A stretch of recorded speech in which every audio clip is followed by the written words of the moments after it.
Yeah, it's really exciting to be back home after three away games, and exciting to have a great program like Notre Dame come in here and 11 o'clock a.m. game. We played that at that time last week, so it should be good weather, and we're looking forward to Marcus Freeman and his team coming in here. Have a lot of respect for him and what he's done, and of course Notre Dame's program. Coach, we'll start you off today with Matt Byrne of the Arkansas Democrat-Gazette. Yeah, good morning, Sam. Hitler yesterday was saying how yesterday's practice was a good one. Just curious how you've seen guys maybe respond better in this week's practices compared to last. Well, I don't remember ever saying that last week's practices were bad, but this has been a good week for us.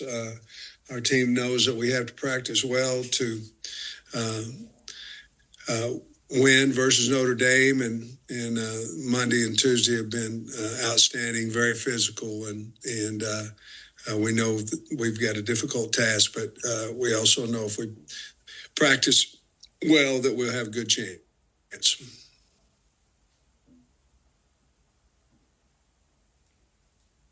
Next will be David Ubben of Athletic.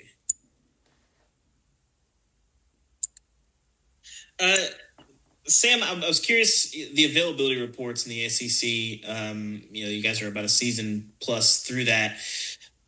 When you've got guys who are limited in practice, but they'll be available on Saturday, and there seems to be an option to put them on the injury report, do you guys put them on your report, or how do you handle that?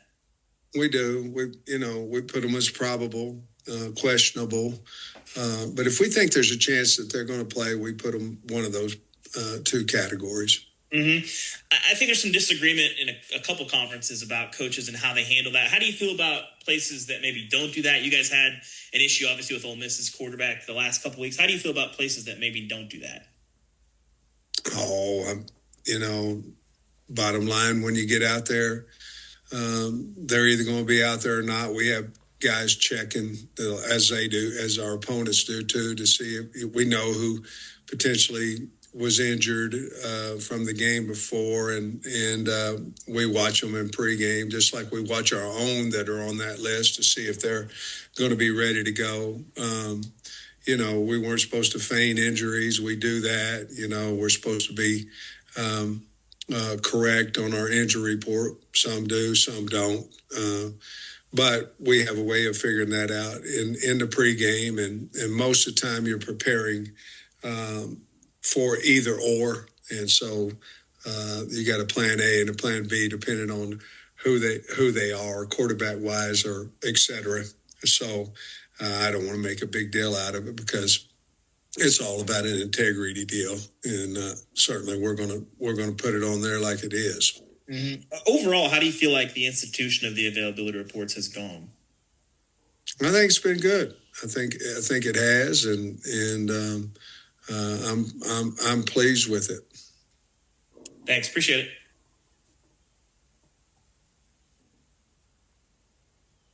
Next is Trey Biddy of Hog Sports. Yeah, Coach, I kind of asked you on Monday about, if you felt any added pressure with this game, but just to kind of put it a different way, what about the opportunity of playing Notre Dame and getting this thing turned around? And have you discussed that angle with your team? We've certainly talked, each and every week we talk about, how to win. Certainly Notre Dame being a national brand is something that extra motivation is not needed because everybody knows it's Notre Dame. So are there easier games to motivate than others? Yes. But I think our team added pressure. I don't think there's any added pressure there through the coaching staff nor the players. As long as we do what we're supposed to do in preparation, then we know we've got a good football team, and then we'll figure it out on Saturday. But I don't really think there's extra pressure. Pressure comes from either internally or from the outside, and I don't think there's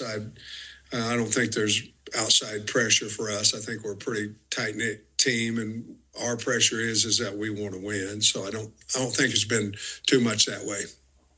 Do you even remember how to get ready for a home game in Fayetteville? It's been 3 weeks since you guys have been home, and what changes for you guys from a mentality of obviously going to Little Rock, but us against the world mentality in Oxford and Memphis? Yeah. Trey, our schedule's been this way ever since I've been here. It's been 1 at home and 3 or 4 gone and then come back. And, to be honest with you, it's more disappointing for the fans, but just having our crowd, having people in there rooting for us and affecting the opponent is a huge, huge advantage. They're talking about winning on the road in the SEC. Well, it's hard. They've got fans. They've got noise. You're traveling. Winning on the road in the SEC at night is the percentile. It's hard. And the reason being is you got the fans all, a lot of them tanked up, ready to go, and the noise and the factors going on with that. So, man, it's nice to be that team this week and be able to host. And I expect a huge, huge crowd and a lot of noise, and that will give us somewhat of an advantage. Thanks, Coach. Next is Andrew Hutchison of the Best of Arkansas Sports. Hey, Sam. I guess Antonio Jordan was able to travel with y'all last week. I'm curious, kind of, now that he's healthy, what have you seen from him? And kind of how do you approach him knowing he's got, there's 8 games left, there's 4-game redshirt rule. Kind of how do you approach that with him? Well, the redshirt thing is really a non-factor right now. He's got to get mentally ready enough to play in a game, with him having. So that part of it really a non-factor. He's doing better. It's hard, especially as a freshman, to be able to miss that much time and come back mentally like you were when you left. So he got a lot better this week. He seemed more fluid. His ankles, I think, about 100% now. So we anticipate him being a good part of our program, whether it be this week or after the bye week. I don't know, but he's going to play for us. He's a good player and a wonderful guy, and so we'll kind of work him in as we see fit. But he's more ready this week than he was last.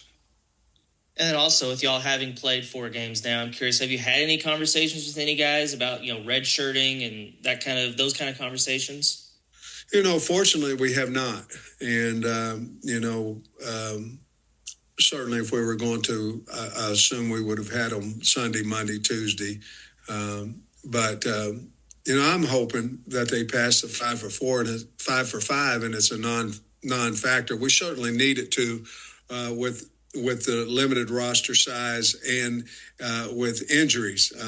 We need it to, go to where kids aren't coming in here saying, hey, I want a red shirt, because injury-wise, it's going to go up because of just simple numbers. We got cut 15 in our roster, and now with the availability of different guys being able to come in and say they're going to redshirt when they're helping your program, it's not a good combination, in my opinion.